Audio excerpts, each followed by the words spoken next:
Excuse me, জি এটা আমার sorry.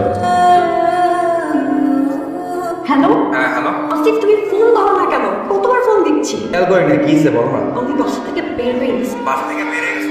তোমাকে না আমি না করছি, তুমি এখন কোথায়? আমি এখন বাসে উঠলাম, চিটাগাং আসতেছি। তুমি বাস থেকে নেমে আমাকে ফোন দাও, আমি নিতে আসবো। রাখতেছি আমি। বাসা থেকে পালিয়েছেন? সবই তো শুনলেন।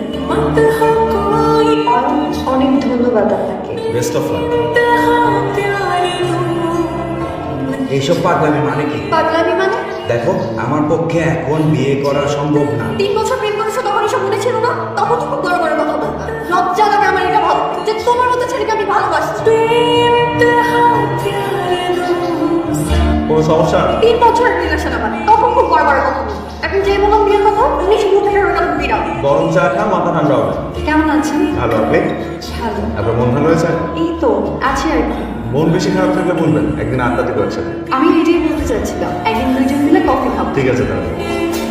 ওকে যত খোলার চেষ্টা করছি আরো বেশি মনে পড়ছে। একটা কথা বলি, আমাদের জীবনে যে মানুষগুলো আছে আমাদের উচিত তাদেরকে নিয়ে সুখী থাকা। আপনার ভাগ্যে যে আছে সে আপনার হবেই। তো আমরা তো এখন বন্ধু হয়ে গেলাম, এখনো কি আপনি আপনি করে বলতে হবে? তুমি বলাই বেটার। আজকে আমাদের বন্ধুত্বের 1 মাস পূর্ণ হলো।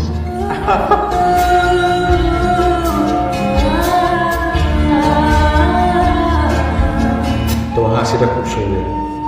তুমি জানো, এই পৃথিবীতে কোটি কোটি মানুষের মাঝে কেউ একজন আছে যে সবসময় তোমাকে নিয়ে ভাবে, যে তোমার হাসিতে হাসি, আবার তুমি দুঃখ পেলে সে কাঁদে। যখন সে তোমার পাশে থাকবে নিজেকে সবচাইতে হ্যাপি মানুষ মনে হবে। ও সে যখন চলে যাবে তখন অনেক মানুষের ভিড়ে নিজেকে একা মনে হবে। তুমি কিন্তু আমাকে ভাবনায় ফেলে দিলে। তাহলে চলো খুঁজে বের করি। চল, ওর একটা প্রবলেম হয়েছে। ইউ নো, একটু আগে আসিফ আমাকে কল করেছে, কালকে দেখা করতে চাই। করো, দেখো কি বলে। ঠিক আছে। আমার অনেক বড় ভুল হয়ে গেছে, প্লিজ আমাকে ক্ষমা করো। আমি আসলে তখন সিচুয়েশনটা বুঝে উঠতে পারিনি, কিন্তু এখন সিনিয়রটা চেঞ্জ হয়ে গেছে, আমি একটা জব করতেছি। আসিফ, ও হচ্ছে ডিয়ার ফ্রেন্ড, আপনাদেরকে দূর থেকে দেখলাম কথা বলছেন, তাই ভাবলাম এসে একটা হাই দিয়ে যাই। ঠিক আছে, কথা বলুন। হ্যালো, বিকেলে একটু দেখা করবো প্লিজ।